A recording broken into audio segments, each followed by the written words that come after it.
Esta noche en Informe Enigma, exploramos la idea inquietante de que nuestra vida, desde lo que comemos hasta cómo pensamos, está cuidadosamente diseñada para el beneficio de unos pocos. Todo parece girar en torno al dinero, pero ¿hasta qué punto es esto realidad? ¿Somos realmente dueños de nuestras elecciones? ¿O estamos siendo manipulados? La pregunta clave es, ¿quién está realmente al mando? ¿Y qué papel jugamos nosotros en este complejo juego? Analizaremos las sociedades secretas, esas sombras que operan en la clandestinidad, y examinaremos si son tan poderosas como las teorías de conspiración sugieren, o si se trata solo de ficción. Hablaremos también de la idea de que hace años, y quizás aún ahora, la gente se ve como parte de una granja humana, siendo explotada de maneras físicas y energéticas. ¿Es esto cierto? ¿Cuál es la verdad que se nos oculta?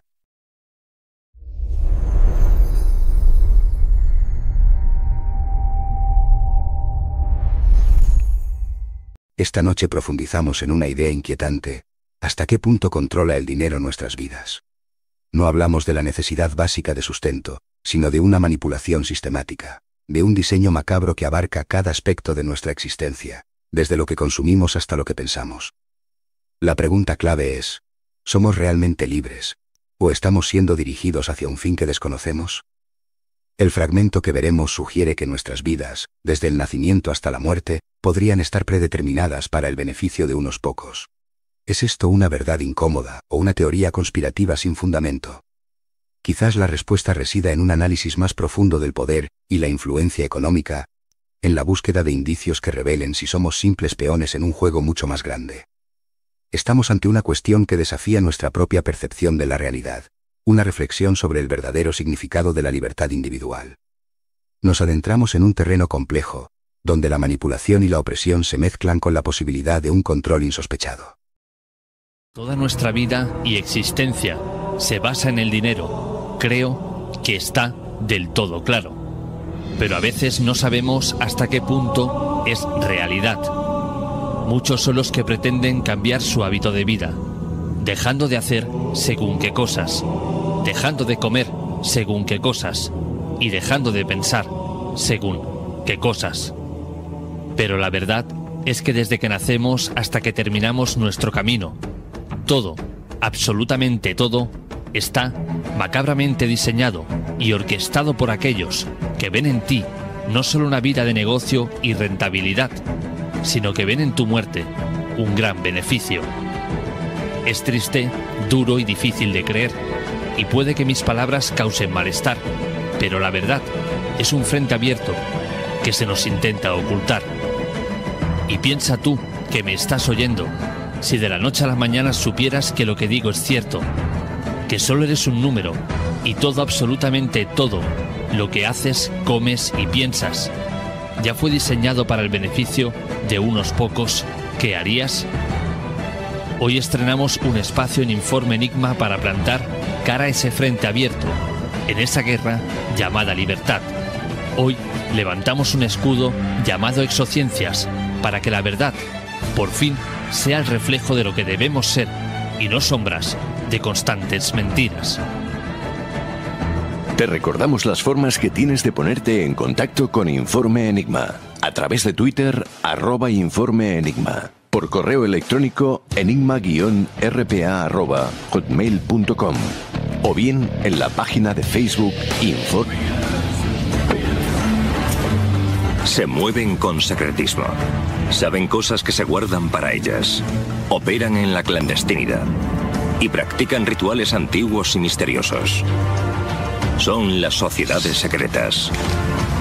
¿Pero estas organizaciones son un semillero del mal? Sin duda son protagonistas de innumerables teorías de la conspiración. Las acusan de perseguir un siniestro objetivo: la dominación del mundo. Tal vez, como afirman muchas voces, ya lo dominen.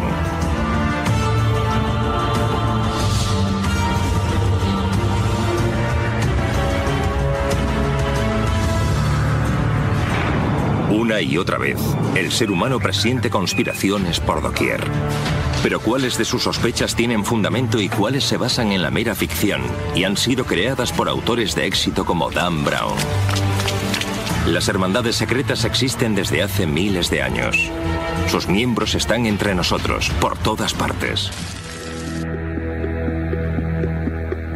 Informe Enigma.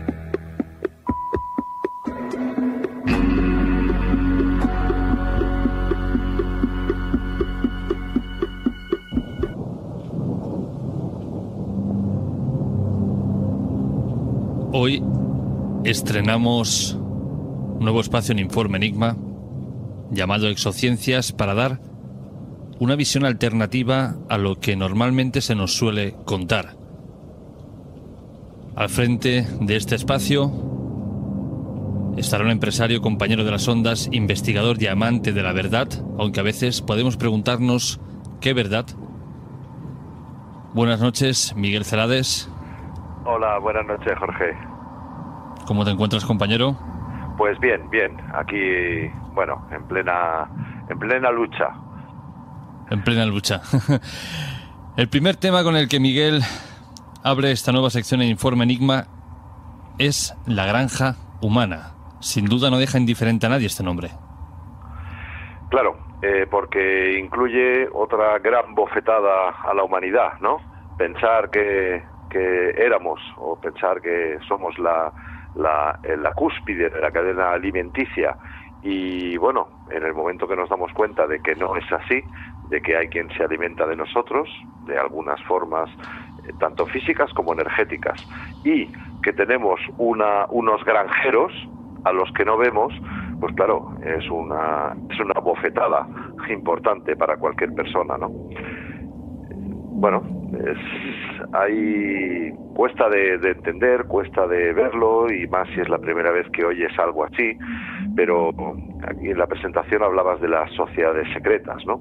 Es decir, la gente empieza a pensar, la gente ya ve que no mandan, pues no sé, los gobernadores locales, digamos, ¿no? No manda ni en Madrid el presidente de gobierno, ni aquí en Cataluña pues el presidente de tal, ni siquiera mandan los que están en Europa o en Bruselas, ¿no? Vemos que esta sociedad, pues bueno, está dominada. En estos momentos estaríamos, pues como en otra época fue el Imperio Romano, pues ahora sería, por decirlo de alguna forma, el Imperio Americano, ¿no? Pero si te pones... Existen lugares que guardan secretos, edificios que ocultan prácticas insólitas. Se habla de una construcción a la que llaman la cripta, identificada por un símbolo inquietante, una calavera y dos huesos cruzados. En su interior, al parecer, se realizan ritos extraños, difíciles de comprender para la mayoría. ¿Qué tipo de rituales se llevan a cabo allí? ¿Qué significado tienen estos símbolos? ¿A qué entidades se invocan o adoran? La mención a sociedades secretas nos lleva a un plano aún más complejo, donde las decisiones que afectan a miles de millones parecen tomarse en la sombra. Se describe una estructura de poder donde quienes realmente controlan las acciones están ocultos, quienes dan las órdenes, los granjeros, no se muestran públicamente, mientras otros ejecutan sus designios. ¿Hasta qué punto esta estructura influye en la vida cotidiana? ¿Es este concepto de granjas humanas una metáfora, o esconde algo más siniestro? ¿Qué relación guardan con el control de recursos y con la manipulación de las masas? La idea de control a través de la alimentación, como una herramienta de dominio, introduce un nuevo elemento a este panorama enigmático. Cuyo logotipo son una calavera y dos huesos, o sea, un cráneo y dos huesos, o sea, que allí dentro pues se hagan una serie de ritos difíciles de entender para una persona normal y corriente, ¿no? Que hayan, pues por ejemplo, que tengan allí la calavera del gran jefe apache Jerónimo, que hagan allí, que veneren a otras entidades, que vayan con unas capas puestas y una serie de rituales un tanto raros, ¿no? Y invocando o adorando a otras entidades, ¿vale?, que ya no son humanos. Entonces, bueno, pues realmente ahí las sociedades secretas es donde se decide, digamos que donde el granjero que no vemos, pues es el que da, o los granjeros que no vemos, son los que les dan las órdenes a estas personas, que luego pues lo van extrapolando cada uno hasta llegar a cada uno de nosotros, ¿no? Decía Henry Kissinger, uno de estos que están muy arriba, decía, controla el petróleo y controlarás a las naciones. Controla el dinero y controlarás las leyes. Pero si quieres controlar a la población, a la gran masa de ovejas, ¿no?, tienes que controlarlos por la alimentación. Y esta es una clave de esta primera entrega, ¿no? En el sentido de decir, cuidado, porque sabemos que somos lo que comemos, de la misma forma que somos lo que pensamos. En fin, creo que es una cosa lo suficientemente importante como para darnos cuenta de que por ahí puede venir un control muy importante para el ser humano. Cuando hablamos de granjas humanas, supongo que a todo el mundo, al igual que a mí, nos viene la idea de un lugar donde crean seres humanos. Pero me parece, Miguel, que no va por ahí el asunto. No, crearlos, yo creo que sí ya pueden crear. Acuérdate de la oveja Dolly, cuántos años hace de eso, y nunca más nos han dicho nada, a saber en qué grado de evolución está todo este tema de la clonación de seres humanos, de animales, que curioso es como lo de la luna, ¿no? Van a la luna y luego no vuelven a ir más, vamos. Y luego y crearon esa oveja Dolly, que nos la contaron a todos, y luego ya nada más, y han pasado muchos años, ¿no? No, pero no creo que sea por la creación, digamos, nos cultivan de alguna forma, o pues igual que, pues bueno, pues mira, el símil es muy triste el símil, ¿no? Pero sería pues como un granjero normal que tiene un montón de gallinas en su corral, ¿no? Que estas gallinas, pues se creen libres y se creen que ese señor, que no entienden muy bien cómo viene cada día y les da de comer, ¿no? Y que, pues que alguna gallina por ahí un poquito más despierta dice, oye, cuidado, que esto que estamos viviendo nosotros, estamos encerrados, esto no es el universo, esto no es el mundo está afuera, estamos encerrados, somos esclavos, ¿no? Y oye, este señor que viene y nos da de comer todos los días, al final lo que quiere es engordarnos para comernos a nosotros. Claro, yo me imagino las otras gallinas, ¿no? Diciendo, ¿pero qué me estás contando, conspiranoico? Déjame en paz, a mí no me cuentes esas cosas. A mí déjame, porque a mí este tipo me da de comer todos los meses, así que no me digas esas cosas. Déjame feliz en mi ignorancia. Y bueno, pues nada, oye, nadie está obligado a ver cosas que cuestan de ver, evidentemente, porque no hay mejor esclavo que aquel que no sabe que es esclavo, como es el caso de toda la humanidad, ¿no? Pero bueno, sí. El fragmento que escuchar plantea una inquietante cuestión: ¿hasta qué punto controlamos nuestras propias vidas? Se habla de un anhelo, de un deseo que algunos poseen, no por riqueza material, sino por algo mucho más profundo y complejo. Se menciona el poder, no solo el económico, simbolizado quizás por instituciones como la Reserva Federal, sino un poder que afecta nuestra salud, nuestra alimentación y, en última instancia, nuestro bienestar. Se nos manipula a través de lo que consumimos. Existe una red de intereses que va más allá del simple beneficio económico y que persigue objetivos que escapan a nuestra comprensión. La idea de controlar el ser humano como si fuésemos ganado, de explotar nuestros recursos para obtener el máximo rendimiento, se presenta como una analogía que invita a una profunda reflexión. Las preguntas que surgen son inevitables. ¿Qué conexiones hay entre las grandes corporaciones y nuestras vidas?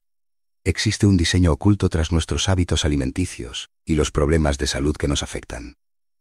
Todo esto se nos presenta como una hipótesis para discutir, pero con la promesa de pruebas e indicios que podrían cambiar nuestra percepción del mundo. Sabremos cómo, ¿no? Pero que hoy en día nos cuesta de entender cómo pueden alimentarse de unas emociones nuestras, ¿no? Pero sí, por lo visto se alimentan. Ese es el tema. Entonces, lo que ellos de alguna forma anhelan o quieren es, muchos de amigos míos y tal, dicen, no, tú busca la línea del dinero y siempre llegarás a la clave de todo. Y yo discrepo con ellos, porque esta gente, estos que están por encima de los que pensamos que están por encima, esta gente el dinero ya lo tienen todo. Si tienen una cosa que se llama Reserva Federal, que es una maquinita de hacer todo el dinero que a mí me dé la gana hacer. Entonces, el dinero no. El dinero como control de las leyes, sí. Digamos que no es la única pista el dinero, ¿no? Está el control del ser humano. O sea, ellos quieren, claro, las gallinas, somos muchas gallinas. Entonces, hombre, hay que controlarlas, hay que, romperles una pluma para que no puedan volar, darles antibióticos y cositas para dejarlos tranquilitos y y sacarles el máximo rendimiento, ¿no? Bueno, pues exactamente igual, de la misma forma se está haciendo hoy en día con la humanidad. Y soy consciente de la cosa tan gorda que acabo de decir, ¿no? Pero bueno, digamos que aquí tengo bastantes cosas, evidencias y bueno y circunstancias que definen una situación, ¿no? Porque eso es importante. Mucha gente se preguntará, bueno, Miguel Celades todo esto se lo saca de la manga o realmente tiene información, tiene algún tipo de documento que contraste Claro. todo lo que está diciendo. Claro, si yo te dijera ahora, así en frío, que hay una serie de venenos que nos ponen sistemáticamente en la comida, pues bueno, más de uno se levantaría, pero bueno, ¿y para qué están las agencias de sanitarias, no? Bueno, y si yo dijera que esas agencias sanitarias están regidas por los mismos y que son capaces de aceptar que nos den puro veneno en las comidas, pues bueno, pues sé que chocaría. Sé que tengo que exponerlo un poquito esto. Mira, vamos a partir de un punto. Hay 7.000 millones de seres humanos en el mundo y hablamos siempre de los 1.000 millones de malnutridos, ¿no? De desnutridos, ¿bien? Pero es que también esos están en el tercer mundo. En este primer mundo habemos 1.000 millones de obesos también. Es decir, no es gente que esté bien alimentada, ni mucho menos, está sobrealimentada, pero es un problema exactamente igual o casi peor que la malnutrición, ¿vale? Con lo cual de aquí no se libra nadie, ¿no? El otro día vi en televisión de que la obesidad infantil se ha multiplicado por 10 en los últimos años, ¿no? Entonces, bueno, digamos que yo recuerdo en un máster que hice que me decía el profesor era un señor que se dedicaba, bueno, había sido director general de una marca de quesos muy conocida por todos, que tal, y decía, las madres están tan preocupadas con que sus hijos coman que no se preocupan de su alimentación, ¿no? El niño se ha tomado el dulce, el chocolate con el no sé qué, pues ya está, el niño ya ha comido, ¿no? Y claro, pues esto, pues ocurre lo que ocurre, ¿no?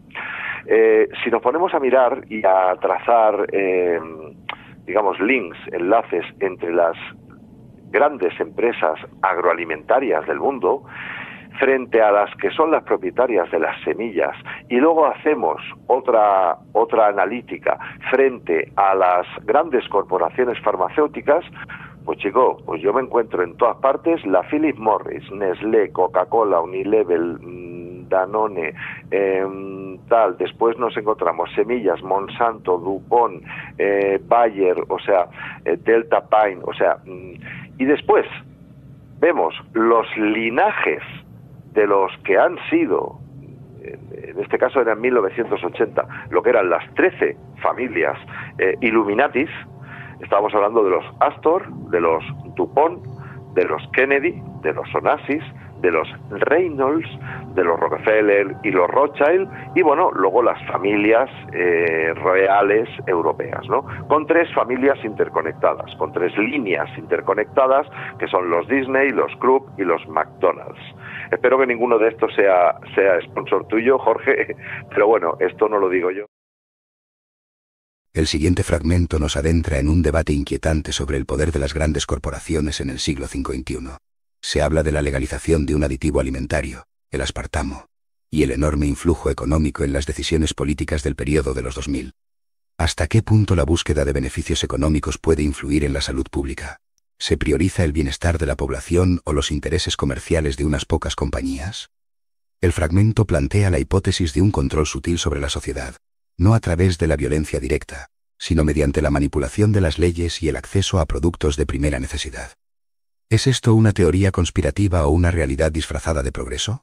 Se mencionan los gigantes de la industria alimentaria y farmacéutica y su influencia en la legislación, en la gestión del agua potable y en la producción de medicamentos. Las implicaciones de lo que se afirma son profundas y nos interpelan como consumidores y como ciudadanos del siglo XXI. ¿Qué es lo que realmente nos dan de comer y con qué finalidad? Sabe lo que lleva la Coca-Cola, solamente sabemos que es una bebida fluorada, que lleva una cosa que se llama aspartame, que estuvieron muchos años tratando de legalizar en el Parlamento de Estados Unidos, porque un montón de gente decía, pero ¿cómo vamos a legalizar esto para dárselo de comer a la gente? Pero si el aspartamo es caca de bacteria. O sea, si eso es lo peor, si se le da a las ratas y se ponen así de gordas, o sea, ¿cómo vamos a legalizar el aspartamo? Y sí, al final, después de mucha presión de los lobbies, pues al final, o los transgénicos con Monsanto, claro, Monsanto le dio en las pasadas elecciones 200 millones de euros a un candidato para su campaña y 200 millones de euros al candidato al otro. Entonces, gane el que gane y sea presidente el que sea presidente, el que va a ser presidente es Monsanto, eso está claro, ¿no? Entonces, bueno, en fin, no quiero ponerme muy conspiranoico, pero es que hemos hecho un zoom muy importante en cuanto a que estas empresas, las que nos dan de comer y las que luego nos curan, pues hay unos vínculos cuanto menos un poco sospechosos, ¿no? Miguel, sí. ¿Con qué finalidad hacen esto con la población? Bueno, en marketing, yo he sido director de marketing de distintas multinacionales. Lo que buscamos todos los directores de marketing es un cliente cautivo, es decir, un cliente que en el momento que te empieza a comprar, toda la vida te sigue comprando, obligado a ti. Y esto solo se produce si estás en un mercado de monopolio, con lo cual o te compran a ti o no hay tu tía, no hay otra opción. O, bueno, pues si modifica las leyes de tal forma que bueno, que todo el mundo te tenga que comprar a ti por un copyright o por lo que fuera, ¿no? Entonces, por eso muchas compañías lo que hacen es patentar algo que nos pertenece a todo, por ejemplo, con las plantas, ¿no? O sea, todos los principios activos de las farmacéuticas, pues vienen de plantas, ¿no? Gran parte de ellas, ¿no? Bien, pues esas plantas de forma original son algunas plantas que curan enfermedades realmente y mucho mejor en su forma orgánica que no después de ser tratadas químicamente y que son de todos, que nacen en la naturaleza. Bueno, pues estas plantas que se modifican genéticamente, igual que se hizo con Monsanto viene haciendo, ¿no? Y se les pone el sello del copyright, con lo cual, pues bueno, esta planta ya me pertenece a mí, ¿no? Entonces, bueno, pues todas estas leyes que han ido cambiando son, digamos, para poder darle a la población algo que no los mate, evidentemente, pero que un poquito los deteriore. ¿Por qué? Pues porque luego van a ser rentables, ¿no? Cualquier persona a los 60, 70 años, pues empieza a tomar una serie de medicamentos que le van a traer efectos colaterales muy, muy importantes, ¿vale? Pero no los va a matar, ¿no? Entonces, bueno, pues con esos medicamentos y tomados de por vida, eso es una cantidad de dinero espectacular. En España lo cubre la Seguridad Social, o gran parte de ello, pero bueno, si no sería, vamos, cualquier persona de 70 o 80 años que le miras la medicación, mira a ver lo que se está gastando al mes en medicación, mira a ver lo que alguien está pagando al mes a esas grandes corporaciones, ¿no? Entonces yo creo que es el control, el por qué, que era tu pregunta quizá, ¿no? El por qué lo hacían, es primero para hacer esa explotación lo máximo posible de efectiva, igual que darle a las vacas para que engorden y den más leche, pues a nosotros nos dan este estrés, este este susto continuo, porque también saben que somos lo que pensamos también, ¿no? Meternos miedo, exprimirnos tanto a nivel de trabajo como en toda nuestra vida, como en nuestras emociones y bueno, pues sacarnos el máximo partido y a la vez controlarnos porque somos muchos y si descubrimos al granjero pues igual nos rebelamos y bueno, somos gallinas, pero somos muchas, ¿no? Entonces yo creo que es básicamente primero por la parte económica, sí, ya digo, pero no es el factor único, y segundo por tener controlada a la gente. Nos dan auténticos venenos, Jorge. Nos dan, mira, flúor. El flúor, según la Organización Mundial de la Salud, que no lo digo yo, ¿vale? Es la OMS la que lo dice, es veneno para ratas. O sea, el flúor es fruto de es un residuo químico súper peligroso. O sea, no hay ni un solo veneno para ratas que sea efectivo si no lleva flúor. Y sorpresa, qué curioso, el flúor no es eso que nos han hecho que nos metamos 2 o 3 veces al día dentro de la boca para limpiarnos los dientes. El flúor no es lo que están metiendo en el agua de todos los gobiernos, bueno, de muchos ayuntamientos, y te dicen que es para preservar tus dientes, cuando jamás un ayuntamiento se ha dedicado a proteger mis dientes, ¿no? Al revés, en todo lo contrario, ¿no? A anunciar dulces, sí, pero a proteger mis dientes, nunca, ¿no? Entonces, bueno, Hitler ya lo utilizó, la agua fluorada, para controlar a la gente en los territorios ocupados, ¿no? En China también, para el control de la natalidad. Lo primero que hace el flúor es destrozarte la glándula pineal, ese entre comillas tercer ojo que tenemos, que nos da las intuiciones, la percepción extrasensorial. Pues esto es lo primero, esta es la primera víctima del tomar flúor todos los días, ¿no?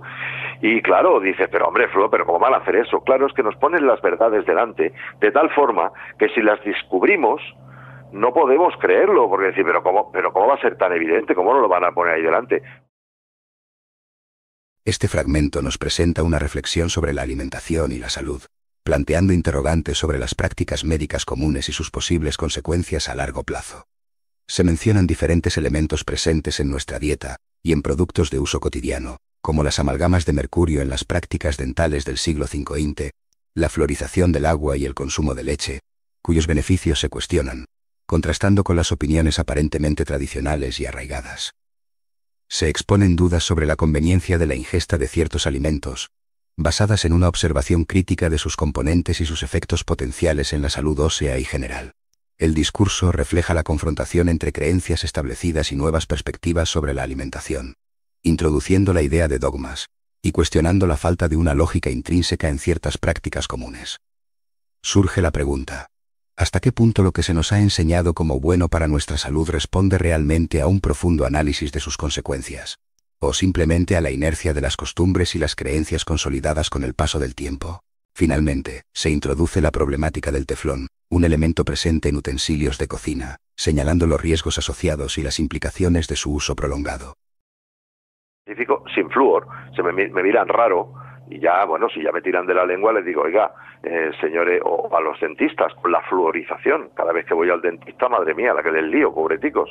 Pero claro, es que el mismo dentista que hace 20 años me puso unas amalgamas de mercurio, que cómo se me ocurre ponerme uno de los grandes venenos, de los 4 o 5 grandes venenos en la boca, que nos metieron amalgamas de mercurio a todos, ahora te dicen, uy, Miguel, eso te lo tienes que sacar, es un malísimo, ¿eh?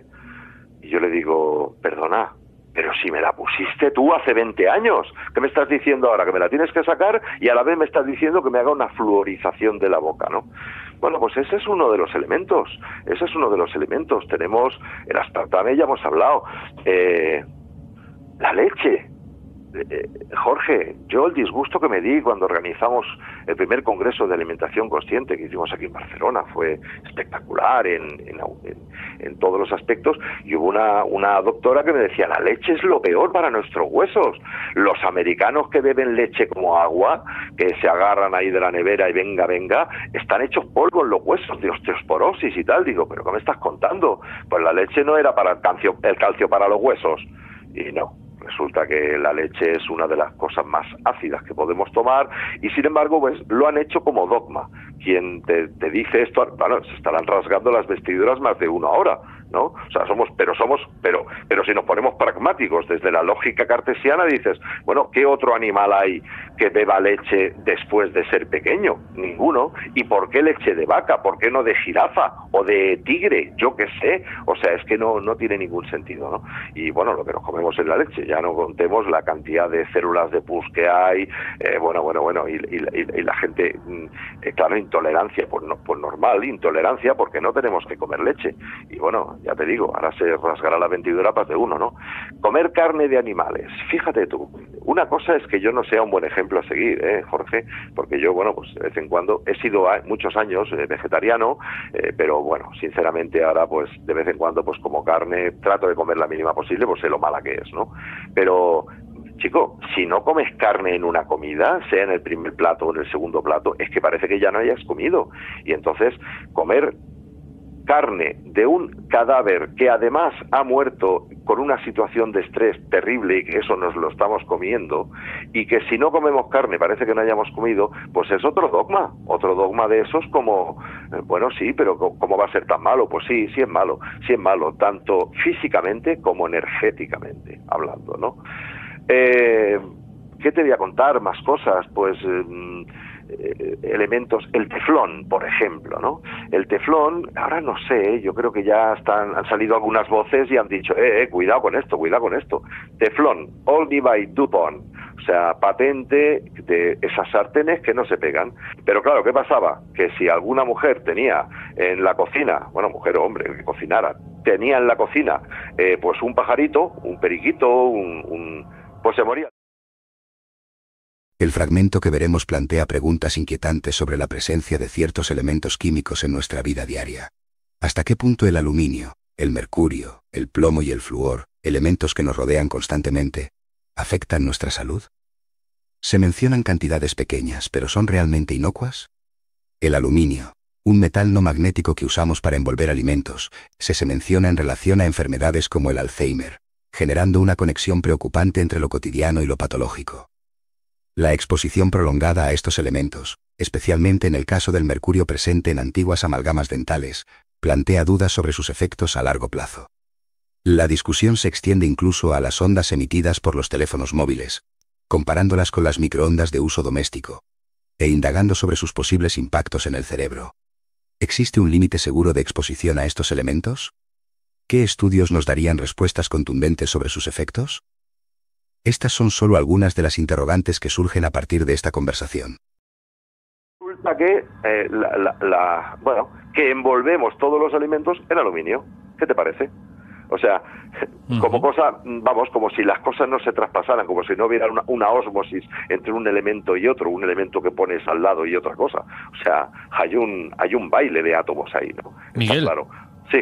Mucha gente quizás se está preguntando que, bueno, quizás el flúor, el aluminio, el plomo, todo esto es tóxico en grandes cantidades, pero que a lo mejor lo que a nosotros nos dan es tan pequeño que no nos afecta. ¿Eso es posible o en cualquier cantidad es malo?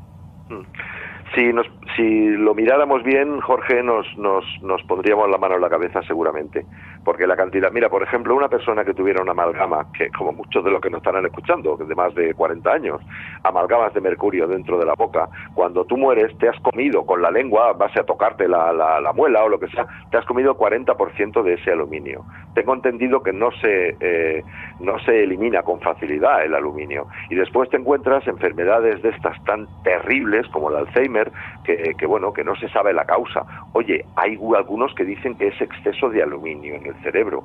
Hay algunos que dicen eso, ¿no? Con lo cual, pues bueno, esto se investigará. Las ondas wifi ahora, hoy, bueno, ya han empezado a prohibirlas en algunas escuelas, ¿vale? Pero ahora mismo todo el mundo estamos con un móvil pegado en la oreja. Y bueno, esto emite una microonda muy parecida a la del microondas que tengo yo en la cocina. Y a veces me tiro 2 horas hablando por teléfono y se me calienta toda la parte del cerebro bastante. Bueno, pues chico, pues dentro de 4 días nos dirán, no, esto hay que quitarlo de todas partes. Yo ya tenía la precaución de quitarlo todas las noches de mi casa, pero vivo en un bloque de pisos y me da igual que lo quite yo. Mis vecinos me están afectando igualmente, con lo cual no hay salida. Ahora se empiezan a oír las primeras voces y dentro de 5 o 10 años pues dirán que está prohibido, ¿vale?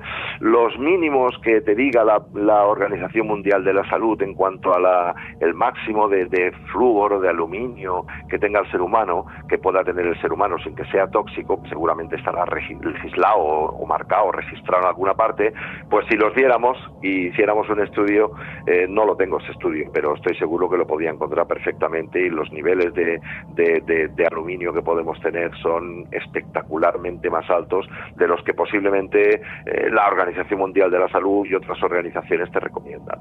Pues porque estamos en contacto continuamente con estos venenos, ni más ni menos. Los mercurios y los plomos, que son los que nos faltan para hacer ya el repóquer, con el flúor, el aluminio y el teflón, etcétera, pues los tienes en las vacunas. O sea, un montón de médicos diciendo, pero bueno, ¿por qué ponemos en las vacunas aditivos del tipo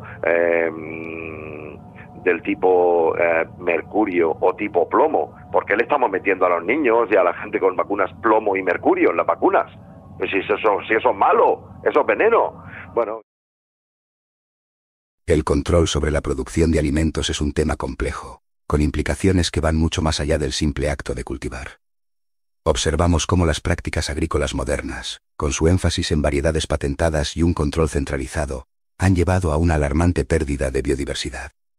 En el siglo XXI, la desaparición de miles de variedades de manzana en los Estados Unidos y la drástica reducción de tipos de arroz en China, en solo 20 años, nos plantean interrogantes inquietantes sobre la vulnerabilidad de nuestros sistemas alimentarios. ¿Qué factores contribuyen a esta homogeneización? ¿Qué consecuencias a largo plazo tiene la dependencia de unas pocas variedades dominantes? La existencia de grandes bancos de semillas, como el de Svalbard, sugiere la necesidad de preservar la diversidad genética. Sin embargo, ¿es suficiente para contrarrestar la tendencia hacia la uniformidad? Este fragmento nos invita a reflexionar sobre la relación entre el acceso a los recursos, la soberanía alimentaria y la preservación de la naturaleza. Finalmente, ¿qué papel juega el agua, elemento vital e indispensable para la vida, en todo este complejo entramado? Y además el rastreo de satélite de animales, de plantas, o sea, y despojo de las propiedades, como te líes a plantar otra cosa que no sea la semilla que tiene el sello de Monsanto, ¿no? Bueno, pues ahí tienes un control auditado, ¿no? Mira, fíjate, por ejemplo, en el siglo XXI se catalogaron 7.100 variedades de manzana en Estados Unidos. Hoy han desaparecido 6.800. China, a mediados del siglo pasado, tenía 8.000 tipos de arroz y en 2 décadas solamente les quedan 50. No está mal, 50 tipos de arroz distintos, ¿no? Y bueno, pues ahí están preservando el Bill Gates y compañía, pues en la Cámara Global de Semillas de Svalbard, ¿no? Un banco enorme de semillas, pues con capacidad de almacenar 4,5 millones de muestras de semillas y guardarlo, un poco como el Arca de Noé, ¿no? Guardando eso, ¿no?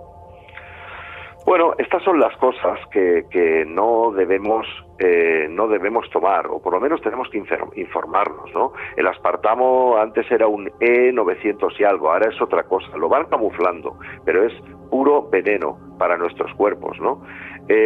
Por contra, hay otra serie de cosas, quizá para no ser tan negativo, ¿no?, que no las comemos y deberíamos empezar a, cuanto menos, informarnos, ¿vale?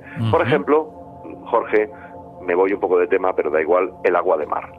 Si estamos en un planeta que el 70% es agua de mar y el 30% es minerales, que tiene un paralelismo con el ser humano, que nosotros también somos un 70% agua de mar y un 30% minerales. 70% agua de mar porque cualquiera de los flujos de nuestro cuerpo está saladita, ¿verdad?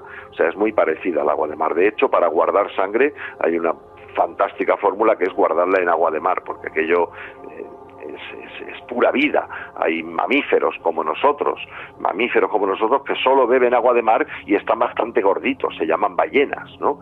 Y sin embargo, en este planeta, ya te digo, mal llamado Tierra, porque tendría que llamarse planeta agua, pues nos han metido otro dogma, como el del flúor, como el del tal, de que no podemos bebernos ese agua de mar, que si nos bebemos ese agua de mar, pues yo he oído de todo, que te mueres, que te tapan los riñones, que te vuelves loco, cuando, curiosamente, si empezáramos a tomar un vasito de agua de mar cada mañana, como hago yo, todas las mañanas un vasito de agua de mar, que le pongo un poquito de agua del grifo también, bueno, mineral, porque la del grifo lleva flúor, y la mineral también, vale, y un poquito de limón, pues chico, eso por la mañana, mira, te estás nutriendo de... Solamente hay un elemento en este mundo que tenga los 118 elementos descubiertos de la tabla periódica y se llama agua de mar. Pues te estás nutriendo con todos esos 118 elementos, te estás desinfectando y además eso para el riñón es súper diurético, o sea que vas al baño pero rápido, es mentira eso que te tapa el riñón, todo lo contrario, vas al baño pero rapidito, ¿vale? Bueno, pues solamente con hacer eso estaríamos hablando de que la gente podría vivir, pues qué te digo yo, 5, 6, 10, 15 años más, solo con eso, solo con mantener, porque eso además te mantiene la alcalinidad, te nutre, y sin embargo nos han dicho que te mueres. De los 200.000 náufragos que hay cada año que naufragan en sus yates, barcos, etcétera, solamente sobreviven aquellos que se atreven a beber agua de mar. Los que no, se mueren. Y para eso me remito al relato de un náufrago de García Márquez. El agua de mar, aparentemente infinita y omnipresente, se revela aquí como un elemento sorprendente. Se habla de personas que la han consumido, sometiéndose a pruebas extremas durante varios días en el mar abierto. ¿Qué impulsa a alguien a tal desafío? ¿Qué conocimientos o creencias subyacen a estas acciones? El relato se extiende a un debate sobre las propiedades curativas de ciertas plantas, su prohibición y las implicaciones económicas de este control. Surge la pregunta de por qué, en un planeta donde el agua es tan abundante, se criminaliza el consumo de agua de mar, mientras que se venden a precios exorbitantes los mismos principios activos en forma de medicamento. La conversación luego gira hacia la obtención de alimentos, cuestionando las prácticas actuales de producción y consumo, pratenando la compleja relación entre el entorno, la salud y la sostenibilidad. ¿Cuál es el verdadero precio de nuestra comodidad? ¿Qué alternativa existe ante un sistema que parece controlar incluso las plantas que crecen en nuestros balcones? 10, 15 días en alta mar, bebiendo agua de mar, y justamente, pues bueno, pues ahí están para contarlo. Entonces, el agua de mar es una de estas cosas, ¿vale? Es un tema que se va un poco porque es tema de salud, pero bueno, es curioso, ¿no? Que este planeta, ya te digo, que todo es agua, y aquí justamente el agua ni se toca, ¿no? ¿Qué ocurre? Que bueno, que el sistema se revuelve muchísimo, ¿no? El sistema se revela y bueno, pues todos los que hemos estado apretando con el agua de mar, pues ahora estamos en unos listados ahí que nos llaman curanderos embaucadores, que hacen psicomagia y que son estafadores porque le estamos diciendo a la gente que se beban el agua de mar, que es gratis, y hay mucha. Ese es el problema, ¿sabes? Entonces, bueno, pues silencian o prohíben el uso de las plantas curativas. Ahí tenemos al gran Josep Pàmies, payés de la Lleida de Balaguer, ¿no? Que bueno, que está planteando esto, pues señores, si hay plantas que están que curan enfermedades, pero enfermedades graves, de esas que dicen ustedes, incurables, hay una planta que tomando de una forma concreta durante un tiempo, y que son los mismos principios activos que luego te los venden 10.000 veces más caros en forma de una pastilla sintetizado, pues estas plantas, señores, ténganlas ustedes en su balcón. Pueden tener flores, serán más bonitas, pero ¿por qué no tienen allí una stevia? ¿Por qué no tienen un calanchoe? ¿Por qué no tienen una aloe vera en fin, utilícenlas? Y sin embargo, estas plantas, qué paradoja, están prohibidas porque alguien ha patentado algo, caso de la stevia con la Coca-Cola, ¿no?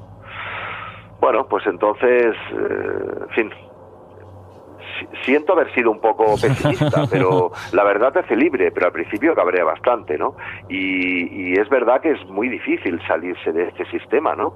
Te puedes ir allí a mitad del campo y comer solo lo que tú produces y tal, pero, ostras, es bastante difícil, es poco viable, ¿no? Y el que vive en una ciudad es que es muy difícil comprarse algo para comértelo que no venga envuelto en plástico o en aluminio, ¿sabes? Uh-huh. Miguel, bueno, hay gente que quizás te dé la razón con lo del agua de mar, gente que no, alguno que lo probará. Supongo que esta será la parte quizás más difícil de todo lo que has dicho de aceptar, pero ahora para terminar, cuéntales a los oyentes qué tipo de carne podrían comer que no estuviera, en este caso, vamos a decirlo así, contaminada. Bueno, mira, hemos visto Avatar todos, ¿no? Cuando matan a un animal por pura necesidad, en ese caso por defensa, y que le hace como una especie de ritual, ¿no? Le hace en fin, le reza, ¿no? Yo creo que la forma de matar los animales es algo que le va a dejar a ese animal ese estrés en esa carne que luego te vas a comer tú, ¿no? La forma de matarlos es una. Tipo de carnes, pues yo te diría, es que, mira, cuando yo era vegetariano me acuerdo que le decía a la gente, mira, yo como lo que tiene.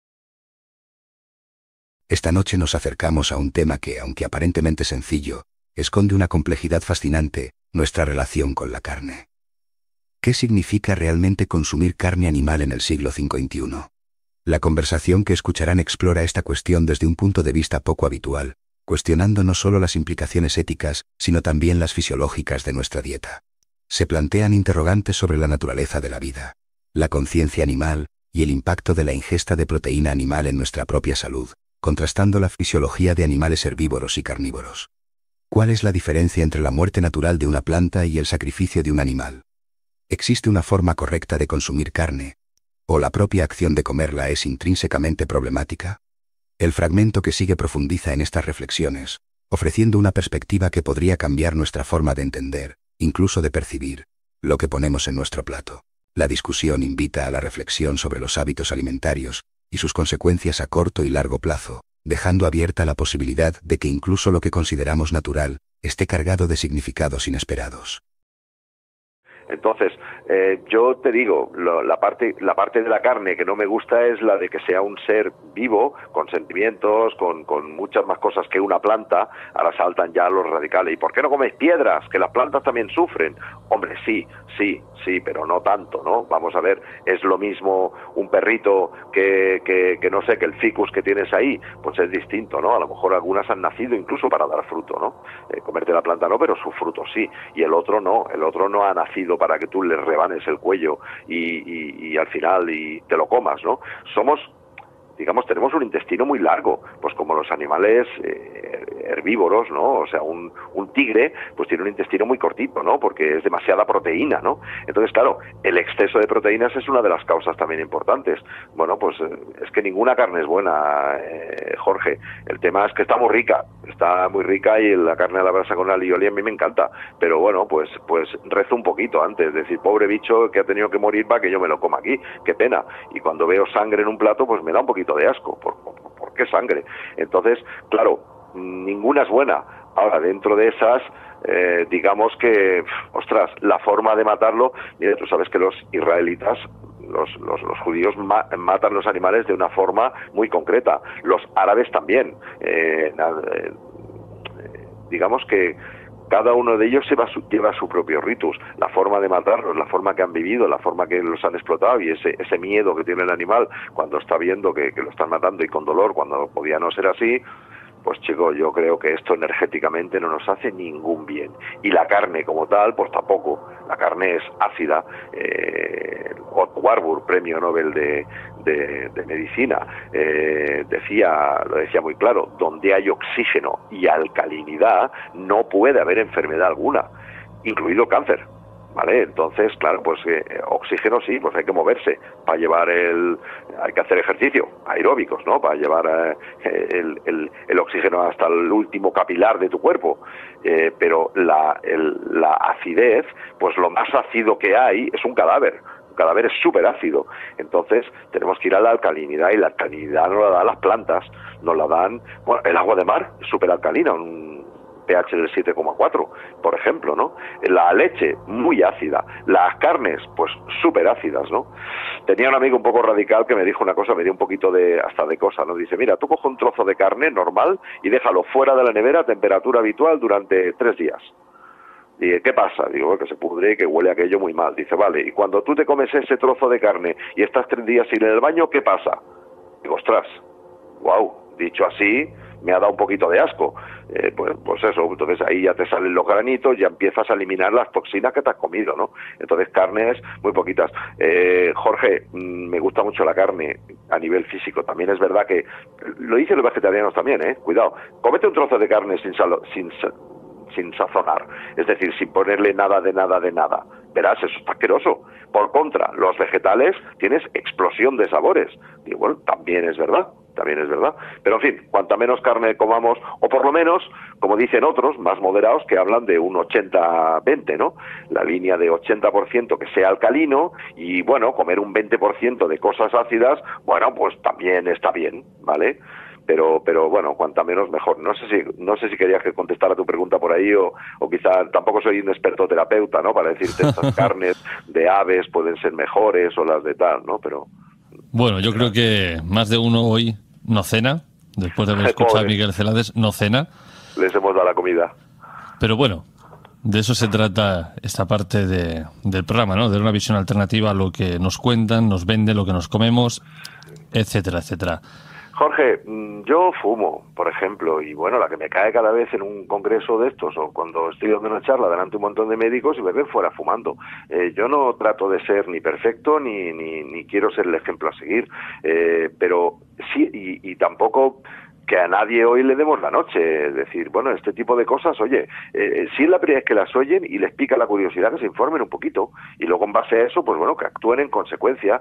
Pero hay gente, y esto dicho por muchos médicos lo corroborarán, que les estás diciendo, oye, o cambias un solo hábito, ese hábito que te está dando la enfermedad en tu vida, o te vas para el otro barrio. Y la gente no cambia el hábito. Es decir, oye, o dejas de beber esto o te vas al otro barrio.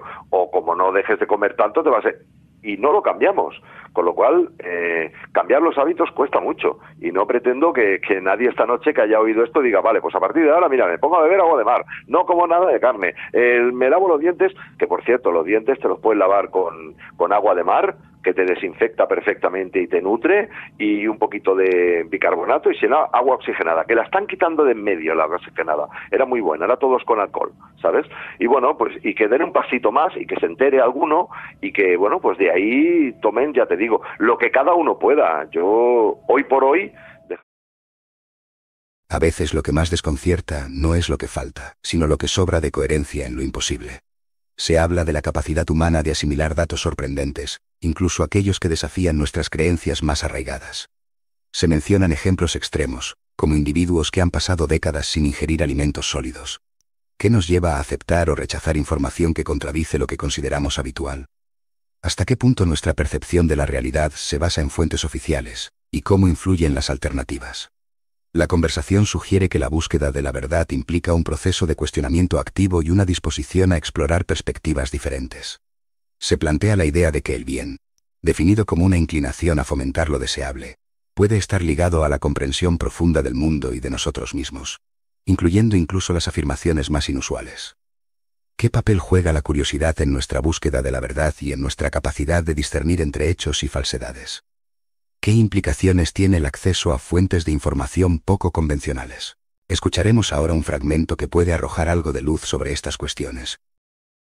Vuelvo a repetir, valga la redundancia, Miguel solo os da la información y vosotros con ella hacéis lo que creáis más oportuno. Yo, sin duda, alguna de las cosas que has dicho las miraré y las remiraré y en base a ello tomaré alguna decisión, sin duda. Muy bien. Miguel. Jorge, hay gente, y estás gorda también, hay gente que incluso no come. O sea, hay gente que incluso no come. Te quiero decir que hay muchas cosas, y son cosas que de primero crean esa disonancia que algunos estarán sintiendo ahora. Pero os invito a que pongáis en Google, 79 años sin comer, y os saldrá la imagen de un señor hindú que hace 79 años que no come. Pero es que yo he tenido gente en los congresos que llevaban 4, 5, 10 años sin comer. ¿Eso cuesta de creer? Madre del amor hermoso, que se cuesta de creer eso. Vamos, yo no, me costó un montón. Entonces, bueno, estas cosas hay que digerirlas, como la comida también. Tú oyes algo de estos y de entrada, y si no te dan más datos, alguien te viene y te dice, mira, hay un tipo por ahí que lleva 80 años sin comer y hay gente por ahí que bebe agua de mar, pues bueno, de entrada, lo importante aquí es, además, no se trata de adoctrinar a nadie, es dar una información que muy difícilmente te van a dar en los medios oficiales, y que en base a eso te pique la curiosidad y digas, vale, pues sigo avanzando por aquí, o mira, no, esto no me lo puedo creer, esto me chirría y esto no quiero saber nada de esto. Bueno, pues tú mismo, ¿vale? Pero que no, interés desde luego no hay ninguno. Nadie puede decirle estafador porque digan, oye, vete al mar, y igual que es bueno bañarte, ¿verdad que es bueno bañarte? Que te limpia la piel, y eso lo sabemos todos. Bueno, pues si somos un puro agujero, si la piel no es impermeable, entonces es lo mismo beberla. Te nutres el medio interno de la misma forma que te puedes nutrir el medio externo. Ah, pues mira, ostras, me cuadra eso un poco, voy a investigar más. Genial, perfecto. Ah, no, el agua de mar, bueno, el día que me revolcó la ola y bebí agua, qué mala estaba, no quiero saber nada. También, genial, ¿verdad? O sea que... Aquí no obligamos a nadie a nada. Por supuesto. Sencillamente información y ya está. Miguel, un verdadero placer que hayas pasado por Informe Enigma para traernos esta visión alternativa del mundo que nos rodea, y bueno, para contarnos un poquito esa otra verdad que también se nos oculta.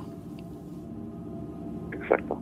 Pues muchas gracias, Jorge, por a ti y a toda tu audiencia, y bueno, a vuestra disposición para deciros cosas que seguramente no van a gustar mucho algunas, pero bueno, si pueden ayudar a que estemos un poquito más despiertos y eso nos repercuta en nuestra salud o simplemente en nuestro conocimiento de a ver a qué hemos venido a este planeta, pues bueno, pues estaré contento solamente con eso.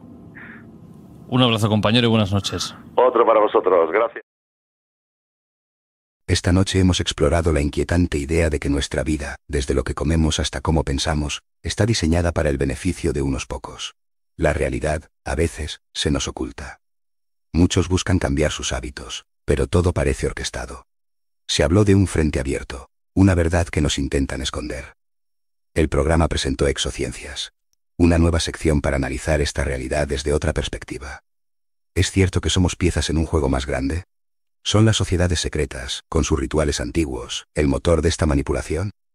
¿O es solo ficción, alimentada por autores como Dan Brown? Las conspiraciones nos rodean. Pero, ¿dónde está la línea entre la verdad y la invención? Reflexiona sobre esto.